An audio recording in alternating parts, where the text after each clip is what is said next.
अस्सलाम वालेकुम, आप देख रहे हैं प्रोग्राम क्रॉस टॉक और आपके साथ मैं हूं मदीहा मसूद। नाजरीन, अब से कुछ देर पहले आसिफ अली जरदारी ने दबंग खिताब किया है और इस खिताब में उनका ये कहना है कि इस्लामाबाद में बैठे अंधे गूंगे बहरे लोगों से वो मुखातिब हैं और उनको मुखातिब करते हुए उनका ये कहना है कि मुझे क्रिकेट नहीं आती, सियासत ज़रूर आती है और जब किसी गरीब के हक पर डाका डाला जाता है तो मुझे बड़ा ही दुख होता है। साथ ही साथ उन्होंने वज़ीर आला सिंध से भी ये कहा कि अवाम को मुफ्त पानी दिया जाए क्योंकि पानी पाकिस्तान का इस वक्त सबसे बड़ा मसला है।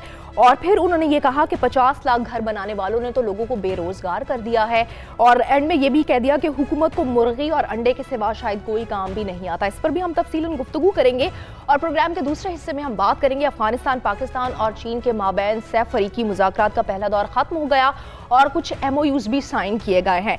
सवाल यह है कि इससे पहले भी कोशिशें की जाती रहीं लेकिन मौजूदा हुकूमत जो दावे करती है सिफारती कामयाबियों के, क्या ये दावा भी दुरुस्त साबित होगा?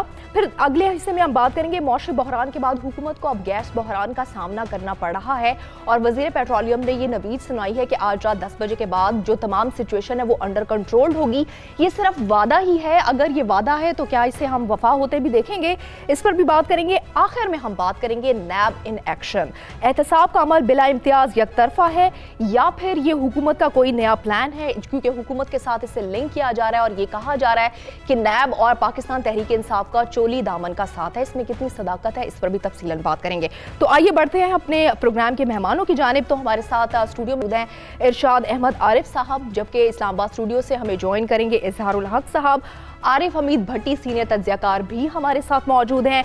जनरल रिटायर्ड अमजद शुएब साहब भी हमें प्रोग्राम में ज्वाइन करें, जबकि आखिर में हमें ज्वाइन करेंगे रहीमुल्लाह यूसुफजई, सीनियर तज्जियाकार भी हैं। तो सबसे पहले हम बात करते हैं आरिफ हमीद भट्टी से। आरिफ साहब, जरदारी साहब ने बड़ा दबंग ये खिताब किया और मौजूदा हुकूमत को काफ़ी तनकीद का निशाना बनाया, साथ ये भी कह दिया कि अंधे गूंगे बहरे लोगों से मैं मुखातिब हूँ और 50 लाख घरों का जो दावा किया गया था इन्हीं लोगों ने तो लोगों को बेरोजगार कर दिया। अंडे और मुर्गी के सिवा इस हुकूमत को कोई काम नहीं आता। बिस्मिल्लाहिर्रहमानिर्रहीम। मतलब मैं समझता हूँ जरदारी साहब की बात में बहुत ज़्यादा सदाकत है, वो सच्चे खरे आदमी हैं। वरना आज पीपल्स पार्टी का ये हशर ना होता कि वो सिर्फ सिंध के अंदरूनी सिंध तक महदूद होकर रह जाती। जो ज़ियाउल हक साहब और मुशर्रफ साहब पीपल्स पार्टी का नुकसान नहीं कर सके, वो मोहतरम आसिफ अली जरदारी साहब ने इस तरीके से कह दिया।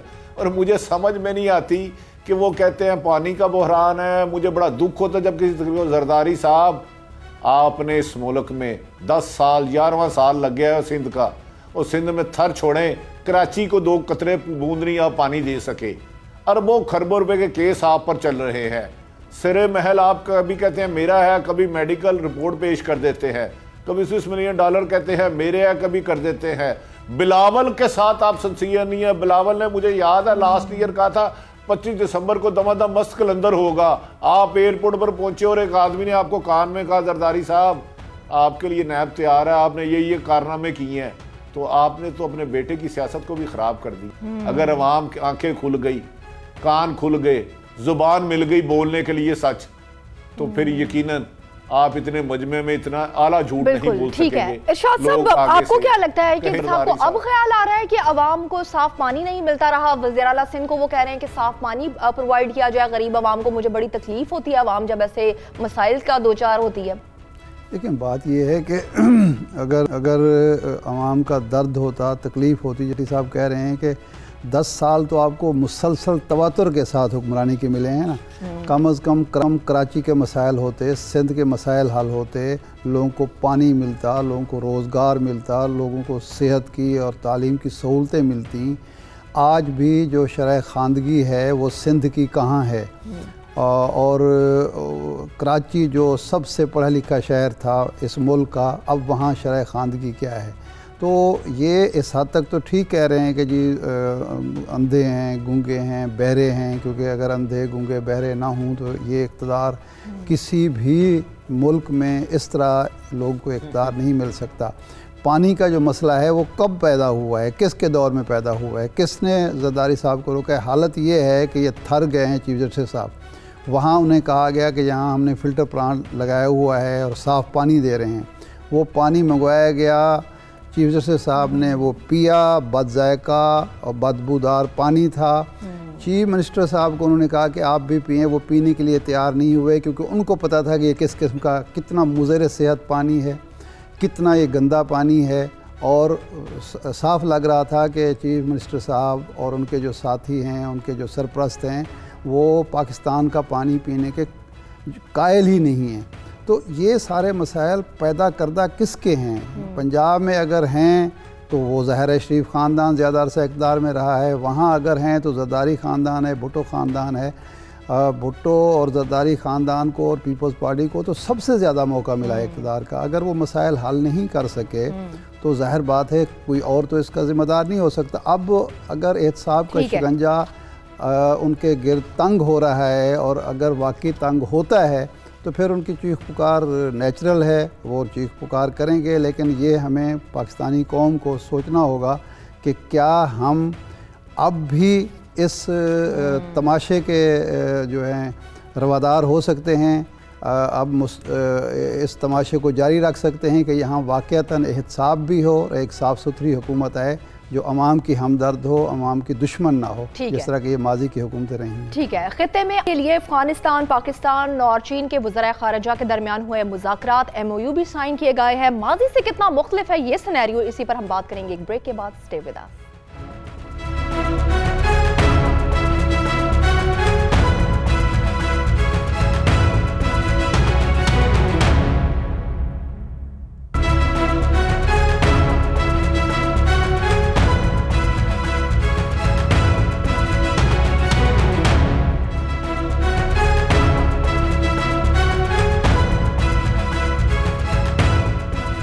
Welcome back. अफगानिस्तान में अमन के लिए एक और बैठक हुई है पाकिस्तान, अफगानिस्तान और चीन के वज़राए ख़ारिजा के दरमियान। माजी से कितना मुख्तलिफ होगा ये सिनेरियो, आइए इसी पर बात कर लेते हैं। तज्ज़ियाकार रहीमुल्लाह यूसुफ़ज़ई साहब ने भी हमें ज्वाइन कर लिया है।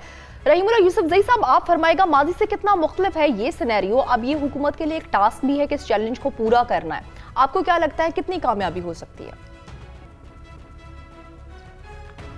देखें, ये तो चीन की कोशिश है, पाकिस्तान और अफगानिस्तान के ताल्लुकात को बेहतर बनाने की एक कोशिश है। और फिर ये कि अगर ताल्लुकात बेहतर हो गए तो चीन की ये ख्वाहिश है कि ये दोनों फिर मिलकर दहशतगर्दी के ख़िलाफ़ जंग करें और अमन के लिए कोशिश करें। तो ये कोई तालिबान से फ़िलहाल मुज़ाकरात नहीं हो रहे, बल्कि ये जो 3 मुल्क हैं, जो सैफ फ़रीकी कमीशन है, ये इनकी दूसरी मीटिंग है। पहले पिछले साल बीजिंग में हुई थी और अभी काबुल में हुई है। तो मेरे ख्याल में ये तो इब्तिदा है और पहले तो चीन की कोशिशों से शायद कुछ ताल्लुकात बेहतर हो जाएं पाकिस्तान और अफगानिस्तान के, उसके बाद फिर देखा जाएगा कि ये मिलकर क्या कुछ कर सकते हैं। ठीक, अमजद शाह साहब, आप फरमाएगा, अमेरिका ने जो पाकिस्तान को रिक्वेस्ट की है कि अफगान तालिबान को मुज़ाकरात की मेज पर लाया जाए, कामयाबी के कितने इम्कानात देखते हैं आप? बिस्मिल्लाहिर्रहमानिर्रहीम। देखिए, इसमें कई सारी मैं समझता हूँ कंट्राडिक्शंस भी हैं और मसाइल भी हैं। पहली बात तो जहन में ये रखनी चाहिए कि पाकिस्तान अकेला ये काम नहीं कर सकेगा, क्योंकि पाकिस्तान का इन्फ्लुएंस अब उतना ज़्यादा नहीं है जितना कि पहले किसी वक्त में हुआ करता था। अब ईरान भी उनके साथ बड़े अच्छे ताल्लुकात मेंटेन करके बैठा हुआ है, रशिया के बहुत ज़्यादा ताल्लुकात हैं और वो मुल्क जो हैं वो उनकी माली ज़रूरियात वगैरह भी पूरी करते हैं। ईरानी उनको वेपन्स भी बड़े दिए ईरानियंस ने, तो जो उनको अब उनकी देखभाल कर रहे हैं उन मुल्कों का असर ज़्यादा है। अब इसमें चीज़ ये है कि अमेरिका वाकई क्या ये चीज़ें नहीं जानता, ये मैं समझता हूँ हमारी गलतफहमी होगी अगर हम ये समझें कि अमेरिका को ये पता नहीं है कि अब असर रसूख किन लोगों का है। और ये भी हमें पता है कि अमेरिका को पाकिस्तान के से अलावा भी, वो जब भी पाकिस्तान के बगैर उन्होंने बात करना चाहे तो तालिबान के साथ जाके उनके 3 मीटिंग्स वहाँ पिछले दिनों ही हुई हैं कतर में। उसके अलावा आप देख लीजिए कि ये इंटेलिजेंस एजेंसीज ने कोई ना कोई राब्ते अंदर रखे होते हैं, लेकिन लगता यूँ है कि अमेरिका का मकसद इस वक्त ये नहीं है कि तालिबान के साथ ज़रूर मुज़ाकरात हों।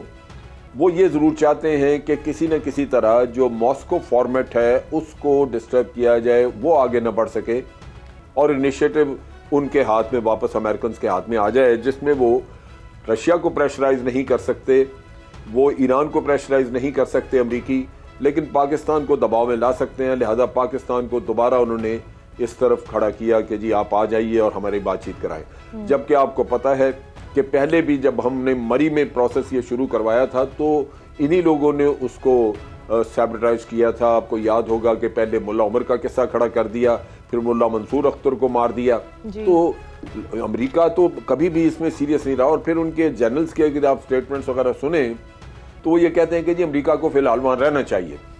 और ये वो चीज़ है जो तालिबान को कभी भी कबूल नहीं हुई, और ना ही जो तालिबान के सपोर्टर्स हैं वो इस चीज़ को कबूल करेंगे कि अमेरिका यहाँ बैठा रहे, क्योंकि उससे उनको फिक्र है कि कल को रशिया में, ईरान में इंस्टेबिलिटी होगी, अमेरिका हो सकता है वहाँ से ISIS यूज़ करे और इन मुल्कों को डिस्टेबलाइज। अगर अमेरिका को बिल्कुल वहाँ से जाना ही नहीं अफगानिस्तान से, फिर मुज़ाकरात की बात आखिर अमेरिका कर क्यों रहा है? इज़हारुल हक साहब, आप फरमाएगा कि अगर अमेरिका भी इसी तरह से अपना यही रवैया रखे कि शो करे कि वो चाहता है अमन, लेकिन फिर भी वहाँ से जाए नहीं, स्टेप बैक नहीं करे, तो हम देखते हैं कि भारत को भी कुछ ऐसी चुप लगी हुई है, इसी किस्म की कोई खामोशी है जब भी अमन की बात होती है। बाकी तो सब मुज़ाकरात की मेज़ पर भी आ जाता है, लेकिन भारत क्यों खामोश रहता है? शुक्रिया मदीहा। पहली बात तो ये है कि अमेरिका ने अफ़गानिस्तान से नहीं जाना। अगर उसके असाकिर चले जाएं तो उसके जो नॉन कम्पिटेंट हैं, उसके ठेकेदारों की शक्ल में हैं, एडवाइज़र्स की शक्ल में हैं, इंटेलेक्चुअल्स की शक्ल में हैं, वो हमेशा रहेंगे। अमेरिका ने इसलिए इतना पैसा नहीं लगाया, इसलिए इतनी कुर्बानियाँ नहीं दी कि वो यहाँ से जाए। मदीहा, इसमें जो सबसे ज़्यादा इम्पॉर्टेंट बात है वो चाइना का फैक्टर है। देखिए, अफ़गानिस्तान में ट्रेडिशनली ये जो फ़रीक़ैन थे वो कभी रूस एक तरफ था, कभी अमेरिका एक तरफ, और पाकिस्तान जो था वो पहले अमेरिका के साथ था और अब वो अमेरिका के साथ है भी या नहीं है। लेकिन वो जो इकबाल ने कहा था ना कि गिरां ख़्वाब चीनी संभलने लगे, हिमालय के चश्मे उबलने लगे, तो चाइना का फैक्टर इसमें बहुत ज़रूरी है। और दो मुल्कों के लिए ये एक नाखुशगवार पैगाम भी है, या उनके लिए आप तंबीह समझें, एक भारत के लिए, एक अमेरिका के लिए। ये दोनों मुल्क चीन को अपना हरीफ समझते हैं। भारत खुलम खुला और अमेरिका इम्प्लिसिटली, अमेरिका की उसके साथ ट्रेड वार भी है। अमेरिका ये भी नहीं चाहता कि चाइना जो है वो जिस तरह पाकिस्तान में CPEC के ज़रिए उसका इन्फ्लुएंस है, इस तरह वो इस इलाके में उसका, या दूसरी जिस तरह अफ्रीकन कंट्रीज़ हैं। तो ये जो दो हरीफ हैं चाइना के, भारत और अमेरिका, तो अफ़गानिस्तान के सिलसिले में चाइना की शमूलियत उनके लिए एक नाखुशगवार पैगाम है और पाकिस्तान के लिए एक बहुत बड़ी ढारिस है। पाकिस्तान को अब ये महसूस हो रहा है कि ये सिर्फ दो बास्केट्स नहीं थी, रशिया की और अमेरिका की, जिसमें पूरे के पूरे अंडे डालने थे। अब ये चाइना का भी फैक्टर आ गया है। ये एक ग्रेट गेम है। जाहिर है कि इस इलाके में ग्रेट गेम तो उस वक्त से चल रही है जब ज़ार्स पीछे जनूब की तरफ आ रहे थे। ये ग्रेट गेम आपको लग रहा है? इरशाद साहब, आप फरमाएगा, पहले जंग करता रहा और अब मुज़ाकरात की बात कर रहा है, तो ये क्या अमेरिकन स्ट्रेटेजी है? देखिए, हमेशा जंग के बाद मुज़ाकरात की ही बारी आती है और मुज़ाकरात के ज़रिए मसाइल हल होते हैं। अमेरिका तो इसका अलमबरदार रहा है। ये और बात है कि ट्रंप और ओबामा जो है ये काम नहीं कर सके। हालांकि ओबामा ने आते ही ये कहा था कि हम और जंग में नहीं उलझेंगे, लेकिन फिर उसको जंग में मज़ीद उलझा दिया गया। इसमें ये इजहार साहब जिस तरह कह रहे हैं ना कि जी वहाँ पहले पाकिस्तान तन्हा कर दिया गया था और इंडिया और अमेरिका मिल के वहाँ अपना असर रसूख और असर नफूज़ बढ़ा रहे थे।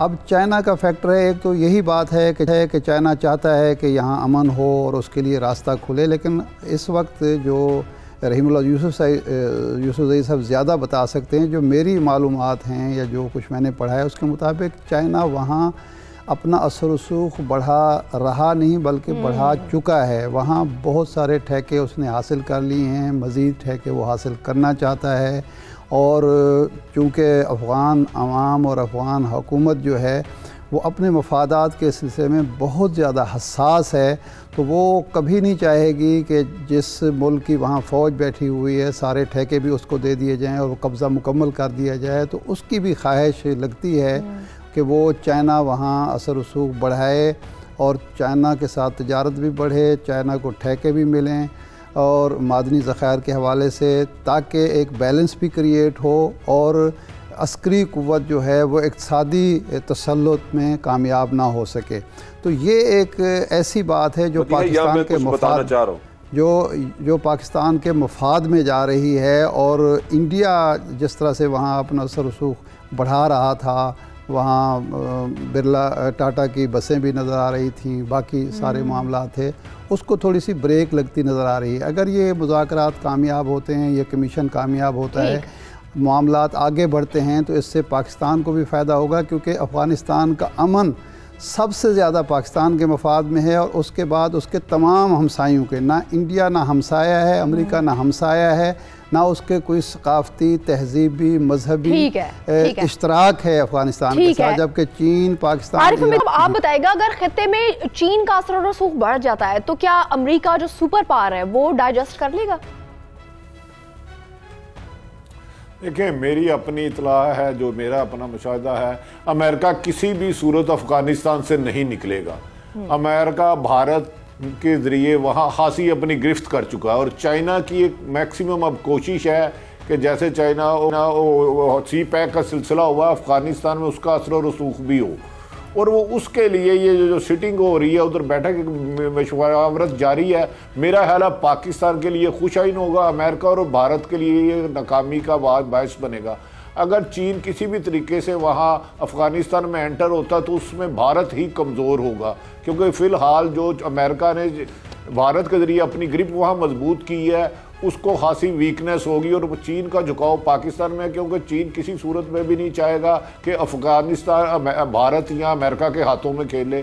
तो अगर ये मुशावरत कामयाब होती है, शाह महमूद कुरैशी साहब से कामयाबी होती है, तो मेरा ख्याल है भारत को आने वाले अपने अज़ाइम में नाकामियों का सामना करना पड़ेगा।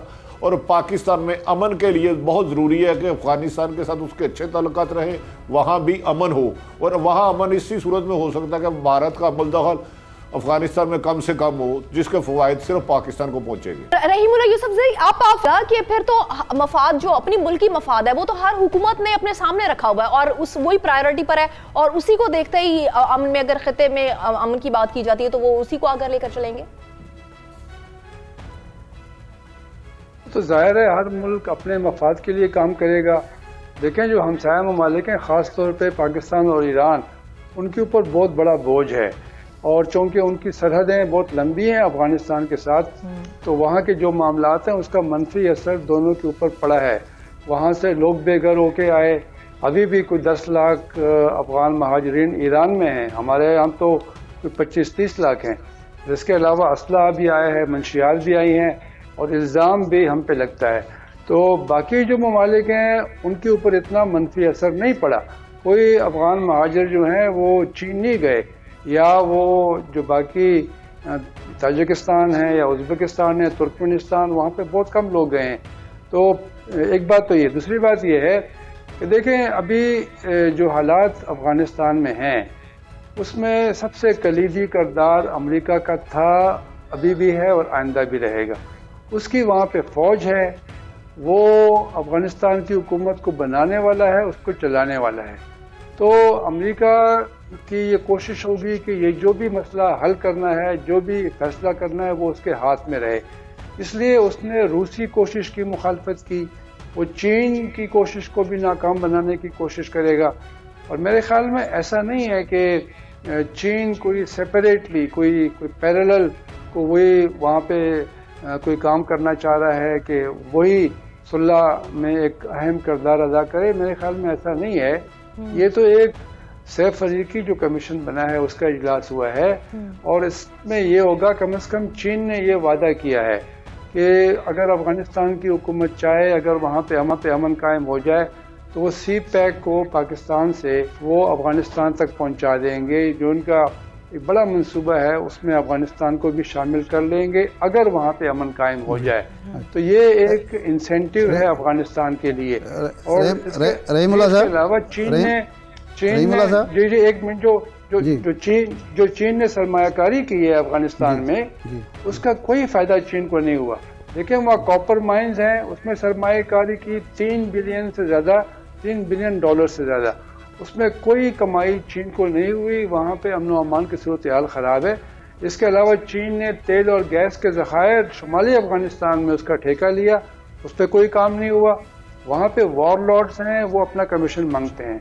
वहाँ पे अमन अमान नहीं है, वहाँ पे लैंड माइन्स हैं, वहाँ बेशुमार मसले हैं। मेरे ख्याल में चीन को बड़ा तल्ख तजुर्बा हुआ है अफगानिस्तान में सरमायाकारी करने का, इसलिए वो चाहेगा कि पहले अमन आ जाए, उसके बाद वो सरमायाकारी करेंगे। मैं रहीमुल्लाह साहब इसी हवाले से पूछना चाह रहा था कि ये जो सरमायाकारी चीन ने की है और आइंदा भी वो करने का इरादा रखता है, उसके लिए ये सारी कोशिशें कर रहा है। अमेरिका अगर सबोटाज करता है, लेकिन अगर रूस उसकी मदद करता है, ईरान और पाकिस्तान उसकी मदद करते हैं, तो किस हद तक चीन कामयाब हो सकता है और मेन प्लेयर बन सकता है अफ़गानिस्तान में? एक तो मेरा ये सवाल था। दूसरा ये है कि जो इंडिया की वहाँ सरमायाकारी है वो भी इसी तरह शिकार है, चीन की तरह तातुल का शिकार है, या वो कोई बार ला रही है, उसको कोई फ़ायदा हो रहा है? देखें, एक बात तो यह है कि चीन को जो ख़ास तौर पर तशवीश है, एक तो दाइश से है, दूसरा जो उनका अपना अलहदगी पसंद ग्रुप है ईस्ट तुर्किस्तान इस्लामिक मूवमेंट, उसके थोड़े से अफराद जो हैं वो भी अफ़गानिस्तान में हैं। तो वो चाहेंगे कि उनके खिलाफ कार्रवाई हो, उनको कोई वहाँ पर सेंचुरी हासिल ना हो, ये उनकी कोशिश है। और कोई वहाँ पावर वैक्यूम, कोई खला पैदा ना हो, ताकि वहाँ पर फिर इस तरह के दाइश और अलकायदा और ये ETIM ये वहाँ पे आके ना बैठ जाएं और चीन के लिए ख़तरा बन जाए। तो चीन की ये एक कोशिश है, मंशियात की भी उसको फिक्र है और दाइश की ख़ास तौर पे। तो इसलिए चीन की दिलचस्पी बड़ी है अफ़गानिस्तान में, वो उसका हमसाया मुल्क है, वो पाकिस्तान के साथ मिलकर कोशिश कर रहा है कि अफ़गानिस्तान में अमन कायम हो जाए। इंडिया ने कोई इतनी बड़ी सरमायाकारी वहाँ पे नहीं की, कुछ उनको ठेके मिले हैं सड़कों के इस तरह के, लेकिन जिस तरह चीन ने की है 3.2 billion dollar copper mines Logar में, इसके अलावा 2-3 बिलियन डॉलर उनका ख्याल था कि वो तेल और गैस के लिए काम करेंगे, वो नहीं हो सका। अभी इंडिया एक आखिरी बात, इंडिया जो है जी इज़हार हक साहब कोई, मैं इंडिया की बात कर रहा था जी मैं ये अर्ज कर रहा हूँ कि चीन इतना बच्चा तो नहीं है कि उसने करोड़ों की सरमायाकारी जो है वो सोचे समझे बगैर कर दी है। अच्छा, भारत का जहां तक इन्फ्लुएंस है तो ये हमारे ज़हन में रहना चाहिए कि भारत की सबसे बड़ी वहां जो इन्वेस्टमेंट है वो इंटेलिजेंस के फील्ड में है। पूरा अफगानिस्तान उसके लिए इंटेलिजेंस का एक जौलांगाह बना हुआ है, चरागाह बना हुआ है। जितने कौंसुलेट हैं वहाँ भारत के, वो सब पाकिस्तान के खिलाफ जासूसी कर रहे हैं। मैं ये समझता हूँ कि चाइना अब जो दखील हो रहा है तो ये इन द लॉन्ग टर्म बहुत फ़ायदेमंद होगा पाकिस्तान के लिए, और इतना आसान नहीं है अमेरिका के लिए उसके असर को बातिल करना या उसके असर को काउंटर एक्ट करना। मेरा ख्याल है कि China has entered the game to stay on. दूसरा ये है कि इसमें एक और पहलू भी है कि क्या अमेरिका मजीद ये जंग एक बात कि क्या अमेरिका अब जो सूरत हाल एक आलमी सतह पर बन रही है, अमेरिका इस जंग को लामुतनाही अरसे तक ये जारी रख सकता है? उसकी इकानमी, उसके बैनुल-अक़वामी हालात, उसके अंदरूनी सूरत हाल उसको इजाज़त देती है कि वो सिर्फ लड़ता चला जाए और वो किसी हल की तरफ ना आए, पुरअमन हल की तरफ ना आए? देखें, ये अमेरिका के लिए बहुत ही मेरे ख्याल में तौहीन की बात है, बेइज्जती है कि 17 साल से वो जंग लड़ रहा है अकेले भी और नेटो को मिलाकर 1.5 लाख फौज, उसको वहाँ पे कामयाबी हासिल नहीं हुई। इसलिए वो चाहेंगे कि कोई फेस सेविंग, कोई रास्ता मिल जाए और वो निकल जाएं। अगर अमन कायम करके निकलें, कोई मुआहदा हो जाए तालिबान के साथ, पाकिस्तान भी तावन करे ताकि वो ये कह सकें कि हमने अमन कायम कर दिया है। लेकिन ये अमेरिका के लिए बहुत एक मुश्किल जंग है, अमेरिका की बड़ी परेशानी है। मैं जो बात कर रहा था इंडिया की, इंडिया ने कोई सरमायाकारी इस तरह नहीं की जिस तरह चीन ने की, लेकिन इंडिया ने 3 बिलियन डॉलर इमदाद दी है, उससे कुछ बड़े मंसूबे बनाए गए हैं। सलमा डैम है हेरात में, बड़ा मंसूबा है आपाशी का, बिजली पैदा करने का। उसने अफ़गानिस्तान की पार्लियामेंट की बिल्डिंग बना कर दी है काबुल में, जो बड़ी सिंबॉलिक है कि ये अफ़गानिस्तान की जमहूरियत का जो घर है ये इंडिया ने बना कर दिया है। तो इंडिया ने ऐसे कुछ काम किए हैं जिससे उसकी हिमायत। मुझे भी को बात करने देंगे कि मैं उठ जाऊं यहाँ से? ये आप शामिल हो जाए ना जी गुफ्तगू में, जन साहब आप भी इनपुट दें ना। नहीं, बात करने ही नहीं दे रहे आप दें। या तो मैं मेरा ख्याल जी अमजद शेख साहब, अब आप अपना कमेंट दीजिए। देखिए, मैं एक चीज आपको बताऊं, इंडिया का इन्फ्लुएंस वहां पे खत्म करना बिल्कुल बहुत ही मुश्किल है और चाइना का इन्फ्लुएंस उस टाइप का नहीं है। इंडिया ने इन्वेस्टमेंट के अलावा या जो ये एड दी है 3 बिलियन की जो अभी बात कर रहे थे यूसुफ साहब, इसके अलावा उन्होंने इनकी आर्मी, इनकी इंटेलिजेंस, इनकी ब्यूरोक्रेसी ट्रेन की है और आज भी वहां पे सैकड़ों लोग उनके ट्रेनिंग कर रहे हैं, उनकी आर्मी के भी और इसी तरह उनकी इंटेलिजेंस के। इंटेलिजेंस जो है आज अफगानिस्तान की, उसमें इंडिया घुसा हुआ बहुत हावी है उसके ऊपर और वो इंडियन इन्फ्लुएंस से निकल नहीं सकते इस तरह, क्योंकि वो अक्सर लोग वहीं के ट्रेंड है।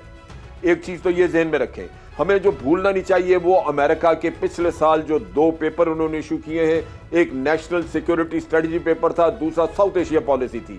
साउथ एशिया पॉलिसी में उन्होंने वाजे कर दिया था कि इंडिया का रोल यहां पे है अभी और किसी का प्रेडोमिनेंट रोल नहीं होगा। और जो उनकी नेशनल स्ट्रेटजी पेपर था, नेशनल सिक्योरिटी स्ट्रेटजी पेपर, उसमें उन्होंने चाइना को और रशिया को आइडेंटिफाई किया था एज एडवर्सरीज। चाइना एक इकोनॉमिक एडवर्सरी है जिससे उनको खदशा है कि अगले 5-6 महीने में वो दुनिया की नंबर 1 इकोनॉमी बन जाएंगे। दूसरी तरफ हम रशिया जो वो उनको मिलिट्री एडवर्सरी है उनका, कि वो बड़ी जल्दी साइंटिफिक प्रोग्रेस और नए वेपन्स लेके आ रहे हैं जिससे उनको खदशा है। लिहाजा इन 2 मुल्कों को कंटेन करने के लिए उन्होंने अफगानिस्तान में लेकिन जनरल साहब सारे मामलात अमेरिका की मर्जी से तो नहीं हो गए ना जनरल साहब, अभी तक तो 17 साल में तो अमेरिका की मर्जी नहीं चली ना। देखिए, पहली बात ये सुन लीजिए कि जो मकान के अंदर कब्जा करके बैठा होता है उसको निकालना आसान नहीं होता। आज अमेरिका और नेटो वहां बैठा हुआ है, 8 अड्डे उन्होंने बनाए हुए हैं जिनमें बगराम सबसे बड़ा एक अड्डा है। अगर उनको जाके कोई सर्वे करे तो पता लगेगा कि वो परमानेंट नेचर के अड्डे हैं, वो इसलिए नहीं बनाए गए थे कि उनको उखाड़ेंगे, कंधे पे रखेंगे तो ले जाएंगे।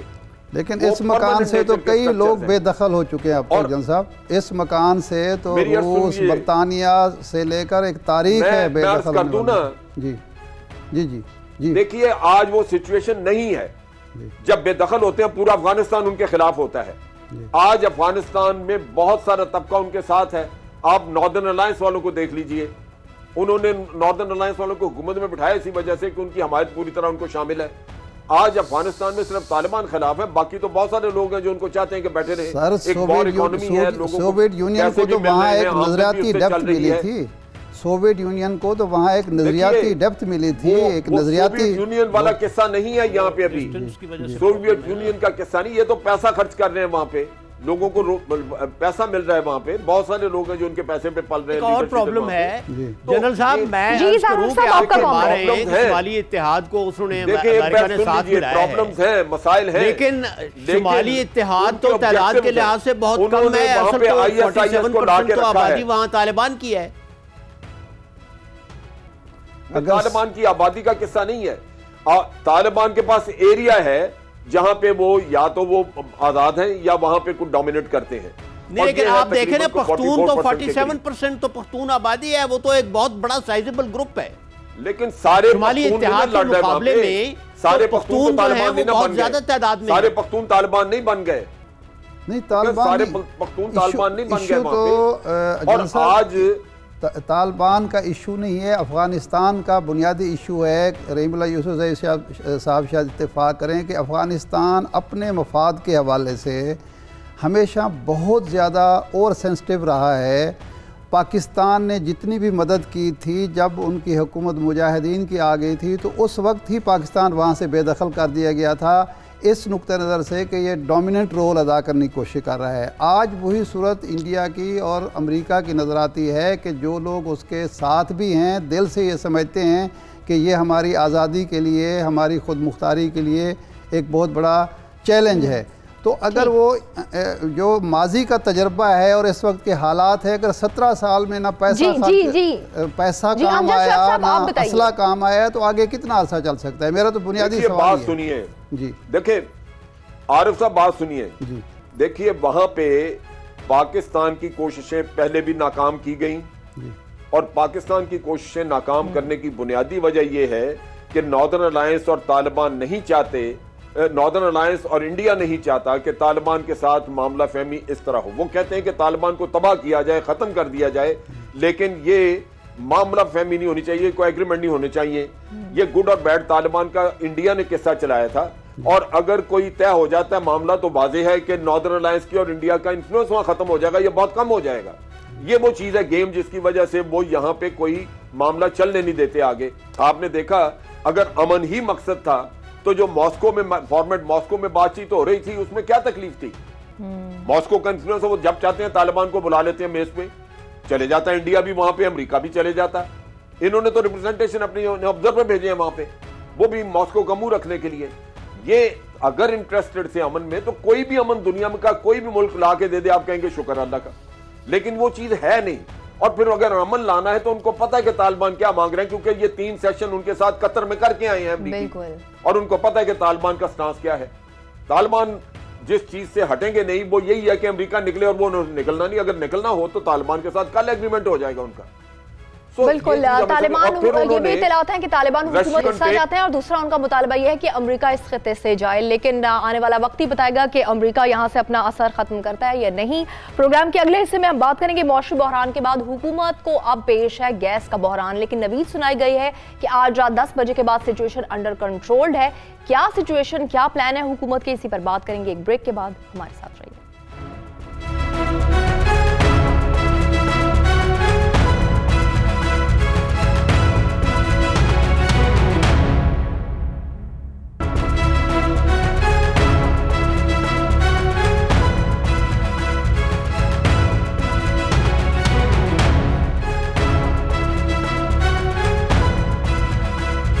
Welcome back. प्रोग्राम के इस हिस्से में हम बात करेंगे मौसमी बहरान के बाद अब हुकूमत को सामना है गैस बहरान का, और चारों मेहमानों को हम 2-2 मिनट का वक्त देंगे और 2-2 मिनट में चारों मेहमानों को अपना व्यू पॉइंट बताना होगा।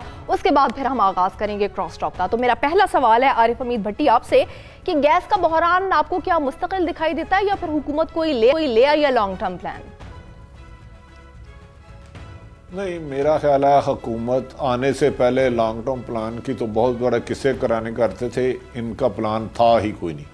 इमरान खान की ऑनेस्टी और कुछ करने की लगन तो ज़रूर है, लेकिन उनके पास टीम ऐसी नहीं है। ना तो वो कह रहे थे मुल्क में यकसा निज़ाम तालीम होगा, ना उस तरफ आ सके, ना उन्होंने कहा था रूल ऑफ लॉ होगा, ना उस तरफ आ सके अभी तक, ना उन्होंने कहा था इंडिपेंडेंट अदारे होंगे, सियासत से पाक होंगे, वो नहीं हुए।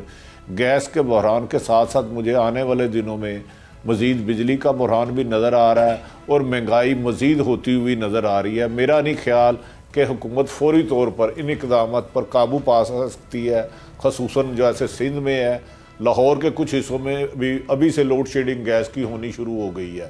तो देखना होगा कि इमरान खान साहब अपनी टीम के साथ मिलकर किस हद तक हुकूमत अमली बना पाते हैं। मुझे लगता है माजी में जो उन्होंने दावे किए थे हुकूमत अमली बनाने के, उसके ज़ाहिरी अमली मुजाहरा तो मुझे कहीं नज़र नहीं आया अभी तक। हो सकता है कल को कोई बेहतर कोई अलादीन का चिराग वो चलाएं और उससे बेहतरी आ जाए। ठीक है, आपका व्यू पॉइंट आ गया। और इरशाद अहमद आरिफ साहब, मैं जानना चाहूँगी वज़ीर-ए-आज़म के मुतालिका महकमों की MDs के खिलाफ इंक्वायरी का जो हुक्म है, आपको लगता है बहरान का फ़ौरन हल यही था? नहीं, मैं समझता हूँ कि बड़ी ज़्यादती हुई है। देखें, जिस वक्त ये बहरान पैदा हो गया है, फौरी तौर पर आप अगर MDs को और बोर्ड ऑफ गवर्नर को या बोर्ड ऑफ डायरेक्टर को ख़त्म कर देते हैं तो वो फिर इशू सॉल्व कौन करेगा? जूनियर्स करेंगे? नहीं, उन्हें चाहिए था कि 24 घंटे में, 48 घंटे में, 72 घंटे में मामला ठीक करके दें। उस दौरान इंक्वायरी होती, जो ज़िम्मेदार था उसको निकाल दिया जाता और मुतबादल आपके पास तैयार होना चाहिए था कि इसकी जगह ये लेगा। एक तो ये दूसरा जो सबसे बड़ा मसला इस वक्त नज़र आ रहा है कि इमरान खान साहब की ना नीयत पर शक है, ना अज़्म पर शक है उनकी टीम पर, कि उन्होंने जो टीम मुकर्रर की है क्या वो इस अहलियत और सलाहियत की हामिल है, पहला सवाल। दूसरा, वो उनकी तरह काम कर रही है मिलजुल कर, या हर आदमी अपनी डफली बजा रहा है।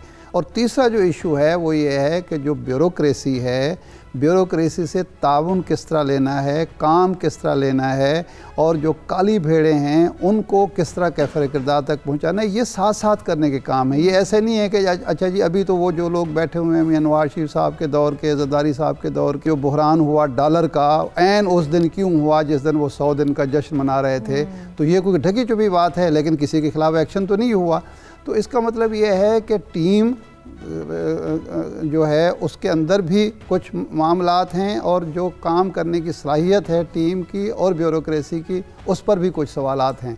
खान साहब अभी तक जो नज़र आ रहा है वो टामक टोइयाँ मार रहे हैं, पूरी प्लानिंग के साथ मामलात को आगे नहीं बढ़ाया जा रहा, जिसकी वजह से अवाम फौरी तौर पर उस प्रोपेगेंडा का शिकार होते नज़र आते हैं कि इनके पास ना काम करने की सलाहियत है, ना कोई इरादा है। अगर महंगाई बढ़ती है, अगर लोड शेडिंग बढ़ती है, वो किसी भी वजह से बढ़े, ज़िम्मेदार तो इसी हुकूमत को करार दिया जाएगा। ये तो नहीं सुना जाएगा जी वो 10 साल तक वो रहे, 5 साल तक वो रहे। तो ये सारी चीज़ें अभी फौरी तौर पर करने की हैं। अगर ये नहीं करेंगे तो मसाइल बढ़ जाएंगे। क्या टेक है कि पेट्रोलियम ने जो नवीद सुनाई है कि आज रात 10 बजे सिचुएशन जो है वो अंडर कंट्रोल हो जाएगी, तो आप बताइए कि हुकूमत कोई फिर लॉन्ग टर्म प्लान लेकर आ रही है, फिर शॉर्ट टर्म प्लान से ही काम चला लेगी? मदिया, देखिए, पहली बात तो ये है कि ये ठीक है कि इमरान खान साहब की टीम ज़्यादा अहल नहीं है, लेकिन सोचने की बात यह है कि ये जितने क्राइसिस आ रहे हैं, बहरान के बाद एक बहरान आ रहा है, दूसरा बहरान आ रहा है, क्या ये बाय डिफ़ॉल्ट आ रहे हैं या बाय डिज़ाइन आ रहे हैं? सोचना ये होगा कि कहीं ऐसा तो नहीं कि जहाँ जहाँ लोग इनके इमरान खान के मुखालिफिन के हिमायती बैठे हैं, कहीं वो जानबूझकर तो इस हुकूमत को नाकाम नहीं कर रहे। एक तो ये सोचने वाला सवाल है। दूसरा सवाल ये है कि जिस तरह इरशाद साहब ने कहा कि MDs को तो बरतरफ मुअत्तल कर दिया गया, असल सवाल ये है कि जो मुतल्लिका वज़ीर है उसकी क्या अहलियत है, उसकी एजुकेशन क्या है, उसका तजर्बा क्या है, उसकी इनपुट क्या है। मेरा ख्याल ये है कि कोई पढ़ा लिखा, कोई ऐसा जिसको ये देखें, ये एक बहुत मुश्किल एक जो नेचुरल रिसोर्सेज का, गैस का, पेट्रोलियम का जो सिलसिला है, ये आसान नहीं है। इसके लिए बहुत ज़्यादा इल्म और बहुत ज़्यादा तजर्बा चाहिए। तो एक तो रहनुमाई नहीं है, और तीसरी बात यह है कि ये सर्दियों में हमेशा होता है। इमरान खान जिस तरह बिजली की चोरी के पीछे लगे हैं, गैस की चोरी के पीछे लगें, डिस्ट्रीब्यूशन को ज़्यादा इक्विटेबल करें, और जो एडमिनिस्ट्रेटिव इसमें और जो स्ट्रक्चरल ख़राबियाँ हैं उनको दूर करें, तो ये सारी जो हैं ख़राबियाँ दूर हो सकती हैं। लेकिन सबसे इम्पॉर्टेंट वही मेरा पहला सवाल है कि क्या ये इत्तफाक है या ये किसी साजिश का नतीजा है? ठीक है, अमजद शाह साहब, आप बताएगा आपका क्या टेक है? MD लेवल पर अगर इंक्वायरी की जाए, उन्हीं से पूछगछ हो, तो वजीर का इनपुट क्या है? उनकी पूछगछ नहीं होनी चाहिए? देखिए, बिल्कुल वजीर को एक्चुअली सबसे पहले तो ज़ेर-ए-ताब उसी को आना चाहिए था, क्योंकि वो हुकूमत का हिस्सा है और सियासी बुनियादों पे उसको ये ओहदा मिला हुआ है उसकी अपनी इलेक्टेड रिप्रेजेंटेटिव होने की वजह से। तो जवाब दे तो वो है शख्स। अगर उसकी अपनी अहलियत नहीं है तो उसको फिर छोड़ देना चाहिए। दूसरी बात यह है कि वजीर को भी चाहिए कि नीचे जो उसके सेक्रेटरी है पेट्रोलियम का, उससे भी सवाल करे, पूछे कि ये क्या हुआ, क्योंकि वो तो जो ब्यूरोक्रेट्स हैं वो तो इस काम के माहिर हैं, वो तो कर ही रहे होते हैं, पहले से इन्हीं वजारतों में फिर रहे हैं। तो ये भी एक मैं समझता हूँ कि एक अमल चलना चाहिए जहाँ इस चीज़ के ऊपर तहकीक हो। लेकिन उससे ज़्यादा मैं इमरान खान का जो मसला समझता हूँ और मैं कोताही समझता हूँ इन लोगों की, सबसे बड़ी ये है कि इन्होंने आके अपने अदारों की इस्लाहात नहीं की। ये हमें इलेक्शन के दौरान कहते रहे कि अदारे बर्बाद हो चुके हैं, हम इनकी इस्लाह करेंगे, लेकिन अक्सर अदारों में वही लोग बैठे हुए हैं जो पहले से थे, और क्या वो मेरिट की बुनियाद पे आए थे, वो इनको कैसे सर्विस देंगे? इनको तो ये देखना था कि मेरिट अब प्रिवेल करे, मेरिट की बुनियाद पे अदारों में लोग भर्ती करके लेके आए जो अहलियत रखते हों और ये काम करके दे सकें। अब आप FBR में देख लें, स्टेट बैंक देख लें, यहाँ देख लें SCCP, और जो अदारे आपके तहकीकाती हैं या दूसरे, उनमें अक्सर आप देख लीजिए कि स्ट्रक्चर वही है, वही लोग बैठे हुए हैं नीचे। तो ये मैं समझता हूँ सबसे बड़ा इनकी नाकामी की वजह ये है कि इन्होंने को मैं आगे बढ़ाऊंगा। इन्होंने बड़ी इंपॉर्टेंट बात की है ब्यूरोक्रेसी के हवाले से। देखिए, इमरान खान, मैंने पहले भी अर्ज किया है कि इमरान खान एक ऐसे ग्रुप में मासूर हो गए हैं जो ब्यूरोक्रेसी के एक खास तबके को, एक खास जो उनके अंदर ब्राह्मण एक सिलसिला है, उसको रिप्रेजेंट कर रहे हैं। ब्यूरोक्रेसी मजमूई तौर पर इमरान खान की हिमायत इसलिए नहीं कर रही कि इमरान खान ब्यूरोक्रेसी को समझ नहीं पा रहे। ये एक बड़ा लंबा धंधा है। उनके पास सिर्फ KP के चंद ब्यूरोक्रेट हैं जिन पर वो इन्हिसार कर रहे हैं। आप देखें नासिर दुर्रानी के जो सिलसिला है, इमरान खान को कितना बड़ा सेटबैक मिला है। पंजाब में वो जो उनका बड़ा अज़्म था और बड़ा नारा था कि हम डीपोलिटिसाइज करेंगे, उसमें वो टोटली नाकाम हुए हैं। तो इमरान, अच्छा इसी तरह इशरत हुसैन जो है वो भी इस सिलसिले में कुछ ज्यादा कामयाब नहीं है, क्योंकि वो भी एक खास नुक्ता नजर को रिप्रेजेंट कर रहे हैं। आरिफ हमीद, आपको क्या लगता है कि ये मिसमैनेजमेंट है, हुकूमत की नाअहली है, ना तजुर्बाकारी है, मसला क्या है? मसला तो यही है ना कि ये फिर कसूरवार कौन है? अगर देखिए मेरे ख्याल में ना इमरान खान की जो हुकूमत है ना, इमरान खान की जो नाकस टीम है और खुशामदियों की टीम है, वो अपोजिशन से ज़्यादा उनके खिलाफ मुश्किलात खड़ी कर रही हैं। ना तो इमरान खान की तरह काम कर रही है, ना उनकी विल है, ना उनकी ख्वाहिश है, ना उनमें इतनी काबिलियत है कि वो चला सके। मैं आपको खबर देता चलूँ, पंजाब की अहम तरीन शख्सियत को तब्दील करने के लिए बहुत सी रिपोर्टें इमरान खान को मिली हैं, लेकिन वो अपनी ज़िद पर अड़ चुके हैं। देखिए हुकूमतें हिकमत अमली दानिशमंदी और अकल प्लानिंग के साथ चलती हैं, जिद और हट धर्मी से नहीं चलती। इमरान खान को अपने कुछ फैसलों पर नज़रसानी करना होगी, और जो साबका द्वार के ख़ास आदमी है, साबका द्वार में काम करना तो बुरी बात नहीं, किसी के लिए गलत काम करना बुरी, उन नाहलों से जान छुड़ानी होगी जो हाँ सब नहीं छुड़ा पा रहे, क्योंकि वो खुशामदियों के गिर्द घिर चुके हैं इस वक्त। जी जैनल साहब, आपका क्या टेक है? देखिए जी, मेरी तो राय यही है कि उनको परफॉर्मेंस के ऊपर जाना चाहिए और अपने अदारों को पहले फाल करें, उसके साथ साथ अकाउंटेबिलिटी अपनी रखें। ये लंबा वक्त इनके पास नहीं है। अगर सरवर साहब जो है वो डिलीवर नहीं कर सके और उनकी वजारत की वजह से आज लोगों को गैस नहीं मिल रही, तो मेरा ख्याल है उनको चाहिए कि उनको कहें कि जी इस्तीफा दें आप, और जो नीचे लेवल पे लोग हैं उनकी इंक्वायरी करके तो उनको जिम्मेदार जो है उनको सजा दी जाए।